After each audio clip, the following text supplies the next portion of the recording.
There's a statement I often encounter which runs along the lines of this: a belief in science requires the same amount of faith as a belief in God. This statement is incorrect. While faith is certainly required to believe in God, science is geared towards removing reliance on faith. Science is the systematic acquisition and application of knowledge about the structure and behaviour of the physical universe, gained via empirical evidence through observation, measurement and experimentation.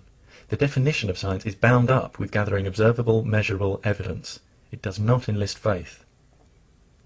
It's sometimes argued that because science hasn't yet uncovered all the answers, there are things that you have to take on faith, so science requires faith.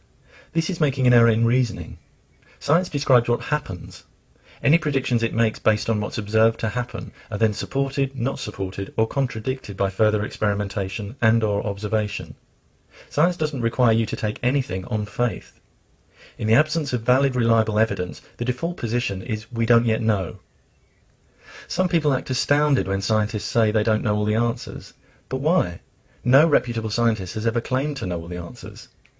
Science isn't about trying to prove how clever you are, but it is about striving to determine what's really going on. I don't claim to know how the universe came to exist. You may say, well, I believe God made it. That's better than no answer. But you'd be wrong. An answer for which there's no reliable evidence is not better than no answer. I don't know is a wonderful answer. It's honest, accurate, and requires no faith. There's no shame in admitting you don't know something. On the contrary, the only shame is in claiming you know when you don't or can't possibly know. Science doesn't yet have the answers to many questions we would like to know, but what it does have, unlike faith-based claims, is a rigorous, reliable, and self-critical way of looking for answers. Some argue that science has its own faith-based assumptions. The consistency of physical laws is an observation, and the technology you use every day demonstrates that this observation that science makes use of is substantially justified. If aeroplanes sometimes became invisible in mid-air, you might have a case for claiming that the consistency of physical laws is a faith-based assumption. The truth is, we take scientific technology for granted because of the overwhelming evidence that the physical laws behind it work consistently. Notice I'm not commenting on the goodness of technology. The morality of nuclear bombs, or for that matter mobile phones that play the rednecks Cotton Eye Joe, is a different discussion. What I'm pointing out is that the science behind the countless complicated and simple things that you use every day works. If you deny that, then ask yourself how you're watching this video. And those who think that the science responsible for developing their computers is different from the science that, for example, has established gravity and evolution as fact, have been misinformed, and would do well to learn about what science really is before commenting on what they believe to be its shortcomings. What happens in science when existing concepts seem unable to account for observed discrepancies? Does science collapse? No. Scientists refine their ideas. Newton's equations, although still powerful enough to predict the position of the moon centuries in advance, were replaced by deeper Einsteinian physics, which have far greater predictive power for scenarios involving very strong gravity. Such paradigm shifts show that science isn't about dogmatically defending personal theories and the status quo. The advancement of knowledge depends on scientists being able to examine and challenge concepts, rather than regard them as sacred and unquestionable. Scientists are genuinely open-minded, receptive to new ideas that, despite sometimes seeming counterintuitive, help to describe and predict the universe in which we live as accurately as possible. But because all candidate theories are subjected to the most rigorous scrutiny by the international scientific community, skepticism is built into the scientific method. In this way, scientists remain genuinely open-minded without the pitfalls of gullibility. Unlike science, we don't currently have anything that can be regarded as evidence for the existence of gods.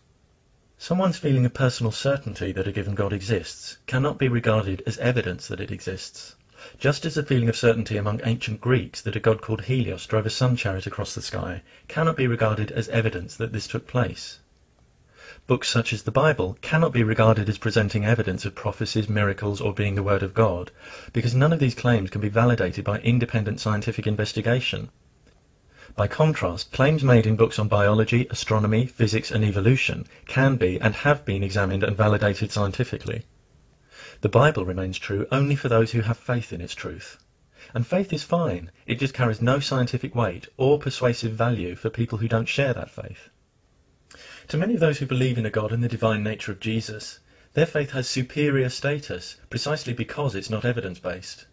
I would argue that there's nothing intrinsically commendable in believing without evidence, since it leaves you much more open to accepting false claims. If, for example, the Guinness Book of Records accepted every claim submitted without requiring independently verifiable evidence, the book's credibility would plummet. However, I do appreciate the intellectual honesty of theists who acknowledge that it's faith, not evidence, on which they base their belief in a God.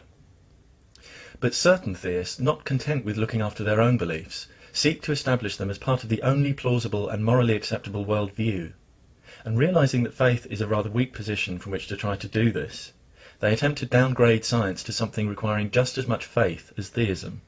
Suddenly, the belief in a God, lacking any independently testable evidence and shared only by some of us, is claimed to have equal status to the undeniable tidal wave of scientific technology and progress used and witnessed daily by us all. These people, who aren't content, as many more reasonable religious people are, to believe what they believe and let others do the same, must realise that before their claim of equal faith can be taken seriously, it must be backed up by evidence. Unfortunately, the claim collapses under even low-level examination, and there's even a passage in the Bible which illustrates why. It's the story of doubting Thomas. After Jesus' crucifixion, it's written that Thomas, one of the 12 disciples, is told by the others that they've seen Jesus. He says he won't believe it unless he can touch the nail wounds in Jesus' hands and the wound in his side.